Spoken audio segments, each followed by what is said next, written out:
غسل کا طریقہ کیا ہے؟ غسل میں 3 چیزیں فرض ہیں: منہ بھر کے قلی کرنا، ناک میں پانی ڈالنا کہ ناک کی جو نرم جگہ ہے یہ اچھی طرح تر ہو جائے، اور پورے جسم پہ ایک مرتبہ پانی بہا دینا کہ جسم میں بال کے برابر جگہ بھی خشک نہ رہے۔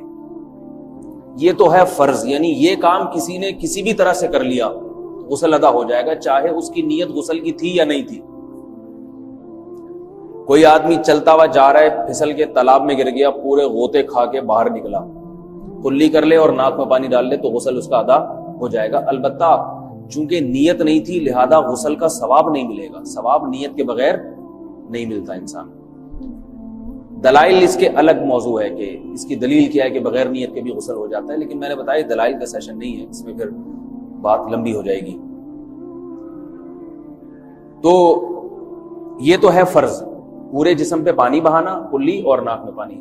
سنت طریقہ کیا ہے؟ رسول اللہ صلی اللہ علیہ وسلم غسل کیسے کرتے تھے؟ سنت طریقہ جس پہ جو اختیار کرنا چاہیے وہ طریقہ یہ ہے کہ جب آپ غسل کے لیے بیٹھیں تو سب سے پہلے وہ جگہ دھوئیں جہاں نجاست اور ناپاکی لگی ہوئی ہے۔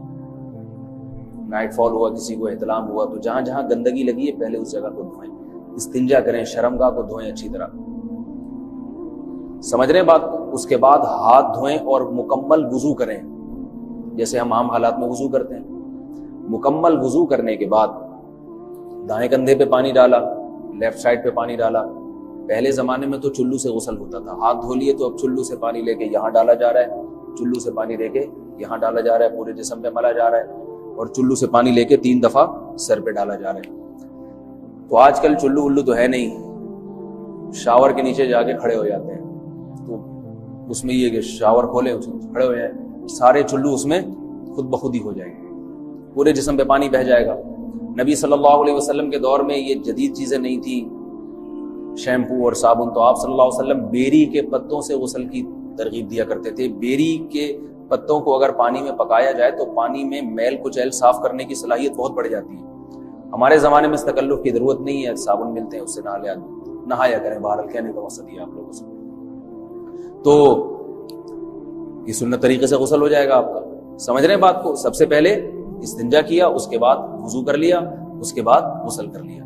اگر کسی نے غسل میں وضو نہیں کیا اور ویسے ہی پورے جسم پہ پانی بہا دیا تو بھی اس کا وضو خود بخود ہو جائے گا، اس غسل سے وہ نماز پڑھ سکتا ہے۔ کہ بعض لوگ غسل کرنے کے بعد دوبارہ وضو کر رہے ہوتے ہیں، اس کی ضرورت نہیں ہے، کیونکہ جب غسل کرتے ہیں تو وضو والے اعضاء تو خود بخود اس میں دھل جاتے ہیں۔ یہ ہے غسل کا طریقہ۔ وضو کیسے ٹوٹتا ہے؟ جن چیزوں سے غسل فرض ہوتا ہے ان چیزوں سے وضو تو بہرحال ٹوٹتا ہی ہے، اس کے علاوہ بھی وضو ٹوٹتا ہے۔ اس سے پچھلے لیکچر میں نے کچھ تفصیل بتائی تھی کہ نجاست جسم سے کہیں سے بھی خارج ہو جائے یا نجاست نکل کے بہہ پڑے، اگر قضائے حاجت کی جگہوں سے نجاست خارج ہوئی ہے تو نظر بھی آ جائے وضو ٹوٹ جائے گا، اور قضائے حاجت کے علاوہ جگہوں سے اگر نجاست خارج ہوئی ہے، خون وغیرہ ہے جیسے، تو جب تک نکل کے بہے گا نہیں تو اس وقت تک وضو نہیں ٹوٹے گا۔ سمجھ رہے ہیں بات کو؟ وضو کا طریقہ کیا ہے؟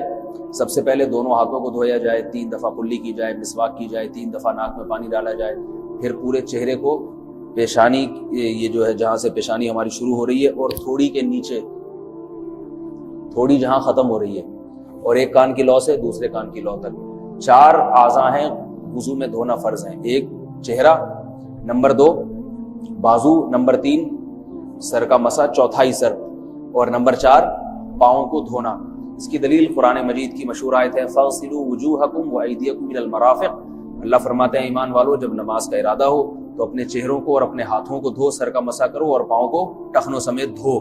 دھونے کا حکم ہے قرآن مجید میں۔ البتہ سر کے بارے میں یہ نہیں ہے پورے سر کا مسا کرو، بلکہ آ رہا ہے وَامْسَحُوا بِرُؤُوسِكُمْ، با کا لفظ ہے، با آتی ہے تبعیض کے لیے کہ سر کے بعض حصے کا مسا۔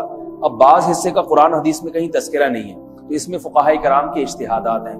امام شافعی فرماتے ہیں تھوڑا سا بھی ٹچ کر لیا سر کو ہو جائے گا، امام ابو حنیفہ فرماتے ہیں نہیں کم از کم 1/4 کا ہونا ضروری ہے۔ سب کے اپنے اپنے دلائل ہیں، ان دلائل میں نہیں جاتا۔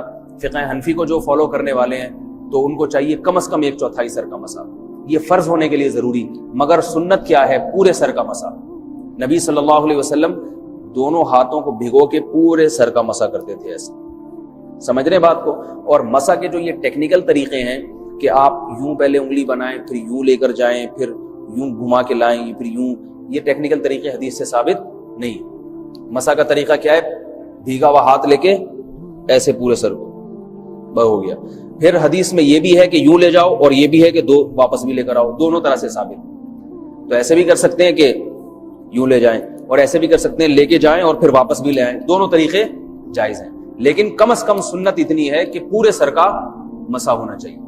بعض لوگوں کو شو مارنے کا شوق ہوتا ہے، اگر وہ واپس لائیں تو بال ان کے خراب ہو جاتے ہیں، کہتے ہیں یار یہ پھر مسئلہ خراب ہو جائے گا، تو پھر ایسے لوگ صرف یوں ہی لے جائیں کافی ہے۔ افضل تو یہ کہ یوں بھی لے جائیں یوں بھی لے جائیں، دونوں طرح سے صحیح ہے، بہرحال دونوں حدیث سے ثابت ہے۔ سمجھ رہے ہیں بات کو؟ اور یہاں ایک اہم مسئلہ بتا دوں، قرآن مجید نے پاؤں کو دھونے کا حکم دیا ہے، پاؤں پہ مسح کرنے کا حکم نہیں دیا، اور حدیث میں خفین پر مسح کرنے کا حکم ہے۔ تو قرآن اور حدیث کو فقہا نے جمع کیا ہے، لہذا وہ موزے جن میں آسانی سے پاؤں دھوئے جا سکتے ہیں ان میں چاروں ائمہ کے نزدیک پاؤں پہ مسح کرنا جائز نہیں۔ سعودی عرب میں جو بعض سلفی حضرات اور یہاں ہمارے ہاں بھی اہل حدیث حضرات نے عام موزوں پر بھی جو مسح کی ایک روایت ڈال دی ہے، اسلاف میں، تابعین، تبع تابعین میں اور چاروں ائمہ کے مذاہب میں اس کا ثبوت نہیں ملتا۔ اگر اسلاف میں کوئی قائل بھی ہے تو ایک شاذ قول، اکا دکا قول ملتا ہے، ورنہ یہ ائمہ اربعہ کے مذہب کے خلاف ہے، اور جو احادیث جو نقل ہوتی ہیں صحیح سند کے ساتھ ان کے بھی خلاف اور قرآن کی آیت کے بھی خلاف ہے۔ اس لیے کسی نے عام ساکس پہ اگر مسح کر لیا، جو عام طور پہ آفس پہن کے جاتے ہیں لوگ، اس میں تو پاؤں، آپ اگر ساکس کو پانی کے نیچے رکھیں پورا پاؤں دھل جائے گا آرام سے، تو وہاں کیا ہو رہا ہے کہ قرآن مجید کے حکم کی مخالفت لازم آ رہی ہے، آپ پاؤں دھو نہیں رہے۔ تو اس لیے ہم یہ سمجھتے ہیں کہ اس صورت میں نماز ادا نہیں ہوگی۔ سعودی عرب میں بعض سلفی حضرات نماز پڑھاتے ہیں، وہ ایسے ہی کرتے ہیں کہ عام ساکس پہ مسح کر کے نماز پڑھا لیتے ہیں۔ تو فتویٰ اسی پر ہے کہ ان کی اگر کسی کو یقین ہے کہ اس نے عام ساکس پہ مسح کر کے نماز پڑھائی ہے تو اس کے پیچھے نماز ادا نہیں ہوگی، کیونکہ قرآن کے مطابق اس کا وضو ہوا ہی نہیں ہے۔ صدیوں تک کوئی بھی اس قول کا قائل نہیں رہا ہے کہ عام ساکس پہ بھی مسح ہو جاتا ہے۔ یہ ابن تیمیہ رحمہ اللہ تعالیٰ 7ویں صدی میں اس کے قائل تھے، اور تابعین میں اکا دکا قول ملتے ہیں اس کے، لیکن شاذ قول ہیں، مرجوح قول ہیں، جن پر امت نے فتویٰ نہیں دیا۔ اور اب سعودی عرب میں بعض سلفی حضرات اس کے قائل ہیں، ہمارے ہاں اہل حدیث حضرات بھی چونکہ اکثر سعودی عرب کے سلفی حضرات ہی کو فالو کرتے ہیں، تو انہوں نے بھی وہیں سے یہ فتویٰ لیا ہے۔ لیکن ائمہ اربعہ کے مذہب میں اور دلائل کے لحاظ سے دیکھا جائے تو یہ مذہب کمزور ہے۔ قرآن نے پاؤں کو دھونے کا حکم دیا، آپ دھوئیں گے پاؤں جب تک دھونا ممکن ہے۔ چمڑے کے موزے ہیں ان کو دھونا ممکن نہیں ہے اتارے بغیر، لہذا ان موزوں کے اوپر مسح ہو جائے گا، تو اس سے قرآن پر بھی عمل ہو جائے گا اور حدیث پر بھی عمل ہو جائے گا۔ اس لیے ائمہ اربعہ نے جو قرآن و حدیث کو سمجھ کے جو فیصلہ کیا ہے اس پہ چلنا ہمارے لیے زیادہ مفید ہے بنسبت آج کل کے جو علماء ہیں ان کی اپنی ذاتی آراء پر۔ اس لیے یہ بھی ایک وضو سے متعلق اہم مسئلہ تھا، سمجھ رہے ہیں؟ باقی تو ماشاءاللہ وضو کرنا سب کو آتا ہی ہے۔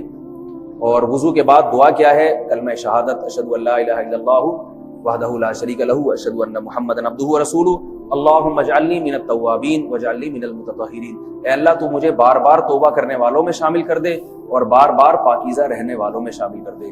توبہ اس لیے کہ میں نے ظاہری طہارت تو حاصل کر لی، مجھے روحانی طہارت بھی عطا کر دے۔ اگر میں نے گناہ کی ہوں تو مجھے ان سے بھی توبہ کی توفیق عطا فرما لے، تاکہ اس لحاظ سے بھی میرا وضو ہو جائے، اس لحاظ سے بھی میں پاک ہو جاؤں۔ سبحانک اللہم و بحمدک، نشہد ان لا الہ الا انت، نستغفرک و نتوب۔